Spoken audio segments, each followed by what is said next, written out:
المشاكل حلت فاليمن وارتاحت العدوان، وتشتتت بعض الأسر وتفرق أحبابه. المعذرة يا أهل اليمن الصبر والسلوان، لابد ما يرجع يمننا من غيابه.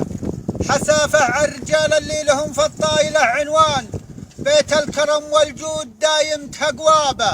بالله وقف دقيقة يا حضرة الإنسان، ربي خلق لك عقل احسب له حسابه. بالله كيف اليمن في ظلكم ينهان، وانتم شعب واحد وساكن على ترابه. الحقيقة قلتها لك يا حضرة السلطان، العملة اللي يصرفوها على بابه. شاب الطفل في مرقده وارتاعت الأكفان، مما تشاهد من أموات وأموات مرتابة.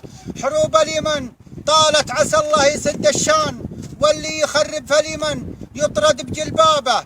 بالله قولوا لي وش حصدنا لحد الآن إلا خراب ديار ووحوش في غابة، وأنفس برية ما لها حد أو حسبان. راحت ضحية عناصر قوية ونهابة. تكفون يا شعب اليمن يا راية الإيمان، الحكمة أحسن من الغباء لا عاد بهلابة. ترى العقل حكمة والمعرفة نيشان، عند الشيخ والحاكم والمسؤول ونيابة. وأسأل الله أن يصلح الشان.